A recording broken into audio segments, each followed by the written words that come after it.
కలిపి అదొక 8. అంటే ఈ రకంగా ఎమ్మెల్యే ఎమ్మెల్సీలకు కానీ అదేవిధంగా ఏదైతే ఆల్ ఇండియా సర్వీస్కి సంబంధించి ఏదైతే 6 టవర్స్ 138 ఫ్లాట్లు కానీ అంటే ఈ రకంగా ఏ బిల్డింగ్ చూసినా కూడా నిజంగా మనం సొంతంగా నిర్మాణం చేసుకున్నా కూడా ఇంత సౌకర్యాలతోటి ఇంత సంతోషంగా జీవించేటువంటి విధంగా ఆ సొంతింటి కళను ఈవేళ శాసనసభ్యులుగా లేదా శాసన మండలి సభ్యులుగా మేము ఎంతవరకు నెరవేర్చుకుంటున్నామో తెలియదు. కానీ గౌరవ ముఖ్యమంత్రి నారా చంద్రబాబు నాయుడు గారు అదేవిధంగా గౌరవ పట్టణాభివృద్ధి శాఖ మంత్రి నారాయణ గారు ఆధ్వర్యంలో రూపుదిద్దుకున్నటువంటి ఈ ఎమ్మెల్యే ఎమ్మెల్సీ అదేవిధంగా మంత్రుల భవనాల్లోకి మేమందరం వస్తే నిజంగా మా ఇంటిల్లపాది మా మహిళలతో సహా అందరూ కూడా ఆనందంగా సంతోషంగా ఇక్కడ ఉండేటువంటి విధంగా ఈ యొక్క బిల్డింగ్స్ ఉండడం అనేది చాలా సంతోషం, చాలా ఆనందం కలిగిందని చెప్పి కూడా మీ ద్వారా అందరికీ కూడా తెలియజేసుకుంటూ మరి ఇంత చక్కని సౌకర్యాలతోటి ఇంత సుందరంగా ఇన్ని పబ్లిక్కి కూడా యాక్సెస్ ఉండేటువంటి విధంగా సెక్రటేరియట్ అసెంబ్లీ ఈ రకమైనటువంటి ఉద్యోగస్తుల అవసరాలు తీర్చేటువంటి విధంగా ఇంత పెద్ద ఎత్తున రాజధాని మన ప్రాంతంలో మనకు నిర్మాణం అవుతూ ఉంటే మరి ఈవేళ ఈ రాష్ట్రంలో ఉన్నటువంటి ప్రతిపక్ష హోదా కూడా దక్కనటువంటి వ్యక్తి గొడ్డల పార్టీ మాట్లాడినటువంటి మాటలు చూస్తూ ఉంటే నిజంగా ఒక స్థిరం తప్పినటువంటి వ్యక్తి ఈవేళ గొడ్డల పార్టీ నాయకుడు మాట్లాడుతున్నటువంటి మాటలు. ఎందుకంటే నాడేమో అమరావతిని స్వాగతిస్తున్నామని చెప్పాడు, మొన్ననేమో 3 రాజధానులు అని చెప్పాడు, మళ్ళీ నిన్ననేమో మావిగన్ అంటాడు. అంటే ఒక రాష్ట్ర పార్టీ అధ్యక్షుడిగా ఉన్నటువంటి వ్యక్తికి స్థిరం లేకపోతే అటువంటి స్థిరం లేనటువంటి వ్యక్తి ఒక పార్టీ అధ్యక్షుడిగా ఉంటే ఏ రకంగా ఆంధ్రప్రదేశ్కి నష్టం జరుగుతుంది ఈవేళ ప్రజలందరూ కూడా ఆలోచన చేసుకోవాల్సిన అవసరం ఉంది. ఆ రోజు కూడా 14-19లో మేము చూసాం 30,000 ఎకరాల పైబడి ఉండాలి రాజధానికి, అమరావతిని స్వాగతం పలుకుతున్నానని చెప్పాడు ఆ రోజు అసెంబ్లీ సాక్షిగా, రికార్డ్స్ ఉన్నాయి. ఆ రోజు 2019 ఎన్నికల ముందు మగాడిని కాబట్టి ఇక్కడ ఇల్లు నిర్మాణం చేసుకుంటూ ఉన్న ఒక్క అంగుళం కూడా రాజధాని కదలదని ఎన్నికల ముందు చెప్పారు. ఎన్నికలు అయిన తర్వాత మాట తప్పి మడమ తిప్పి అమరావతి కాదు 3 ముక్కలు అన్నారు. ఓకే, నీ పాలసీని నువ్వు మార్చుకున్నావు. 5 సంవత్సరాల నీ పరిపాలనా కాలం, 151 సీట్లు ఇచ్చారు, 50% ఓట్లు ఇచ్చారు. నీ పాలసీలో 3 ముక్కలు అన్నావు. మరి నీ పాలసీ నీ 5 సంవత్సరాల్లో నీ 3 ముక్కల్లో ఎక్కడైనా 3 ఇటుకలు పెట్టావా అని ఈరోజు ప్రశ్నిస్తూ ఉన్నటువంటి పరిస్థితి.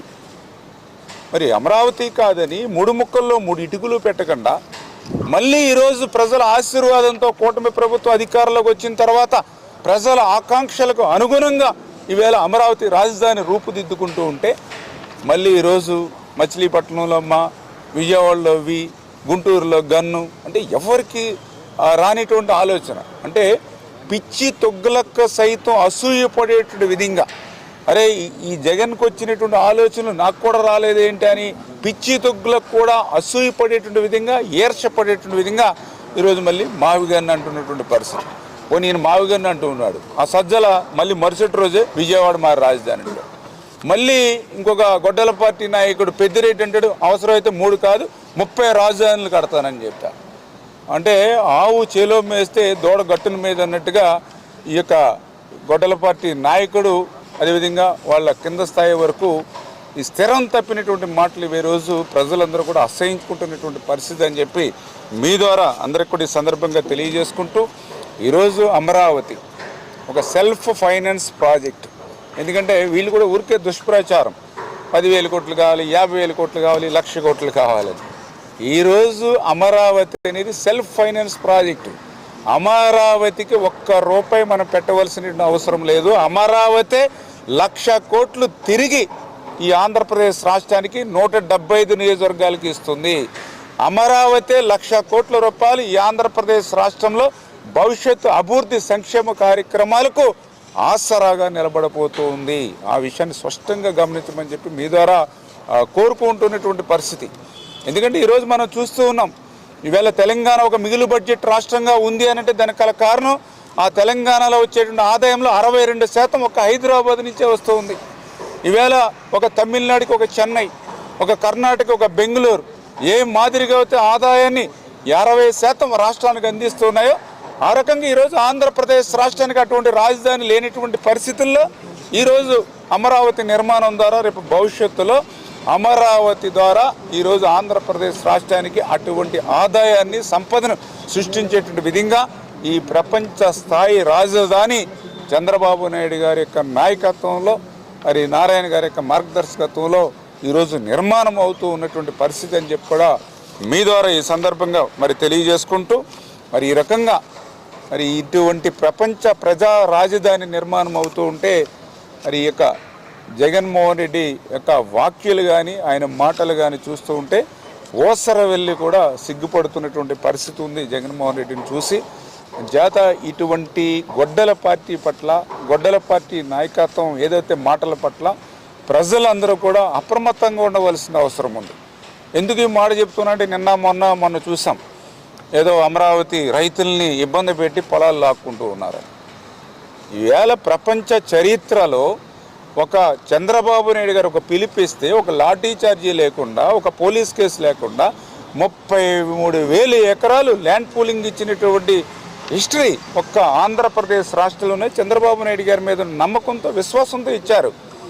అటువంటి స్థితిలో 99.5% ల్యాండ్ పూలింగ్లో రైతులందరూ స్వచ్ఛందంగా ఇస్తే కేవలం 0.5% లేదా 0.2% అరాకొరో ఇద్దరు రైతులు తన రాజకీయ స్వలాభాల కోసమో లేకపోతే వ్యక్తిగతమైనటువంటి లబ్ధి కోసమో ఒక 0.1-0.3% అంటే 1000 మంది రైతులు సహకరిస్తే 3-4 రైతులు సహకరించకపోతే అటువంటి చోట ఎక్కడైనా ఈ రాజధాని నిర్మాణం అడ్డంకులు వస్తాయి. ఎందుకంటే ఉదాహరణకి ఇప్పుడే నేను చూశాను, ఏదైతే మీ అందరికీ తెలుసు సీడీ యాక్సెస్ రోడ్.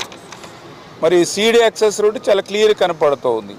ఇప్పుడు దగ్గర ఈ సీడీ యాక్సెస్ రోడ్డుకి సంబంధించినటువంటి ల్యాండ్ పూలింగ్ అంతా పూర్తయింది. ఏదో ఒక 5-6 ఎకరాలు ల్యాండ్ పూలింగ్లో వాళ్ళు ఇవ్వలేదు. 5-6 ఎకరాలు ఆ 5-6 ఎకరాల ల్యాండ్ పూలింగ్లో పూర్తవకపోతే చూడండి సీడీ యాక్సెస్ రోడ్డుకి మరి మధ్యలో ఉంది. మరి దగ్గర 19 కిలోమీటర్స్ దగ్గర మరి 19 కిలోమీటర్ల పొడవు ఉన్నటువంటి సీడీ యాక్సెస్ రోడ్లో 2-3 చోట్ల 2-3 ఎకరాలు సహకరించక మధ్యలో ఆగిపోతే ఆ సీడీ యాక్సెస్ రోడ్ని ఏం చేయాలి? మలుపులు తిప్పాలి. మలుపులు తిప్పినటువంటి రైతు అరే నేను ల్యాండ్ పూలింగ్లు ఇస్తే నా పొలంలో పెట్టుకున్నారు, వాడు ల్యాండ్ పూలింగ్లు ఇవ్వకపోతే మలుపులు తిప్పారనేటువంటి పరిస్థితి అన్నీ కూడా తప్పు ఉంటాయి. హైవేస్ నేషనల్ హైవేస్ కూడా పర్మిట్ చేయరు. అటువంటి స్థితిలో ఆ 0.1% ఎవరైతే రైతులు రాజకీయ ప్రయోజనాలను వ్యక్తిగత స్వార్థాలను ఆశించి సహకరించకపోతే ఆ 3-4 ఎకరాలు రైతుల దగ్గర నుంచి అది కూడా ల్యాండ్ ఎక్వేషన్లో తీసుకుంటే దాన్ని కూడా రాజకీయం చేసేటువంటి విధంగా మరి యొక్క గొడ్డల పార్టీ మాట్లాడుతూ ఉందనంటే ప్రజలు వాస్తవాలను అర్థం చేసుకొని ఇటువంటి గొడ్డల పార్టీ పట్ల అప్రమత్తంగా ప్రతి ఒక్కరూ కూడా ఉండవలసినటువంటి అవసరం ఉందని చెప్పి మీ ద్వారా తెలియజేసుకుంటూ మరొక్కసారి ఏదైతే ఇంత సుందరంగా ఇంత సౌకర్యవంతంగా ఈ అమరావతి రాజధానిని భవిష్యత్తులో ప్రజా రాజధానిగా తీర్చిదిద్దుతున్నటువంటి చంద్రబాబు నాయుడు గారికి అదేవిధంగా ఆయనకి సహకరిస్తున్నటువంటి నారాయణ గారికి అందరికీ కూడా మరొక్కసారి పేరున కూడా ఈ యొక్క ఆంధ్రప్రదేశ్ రాష్ట్ర పౌరులుగా ధన్యవాదాలు తెలియజేసుకుంటూ ఉన్నాం.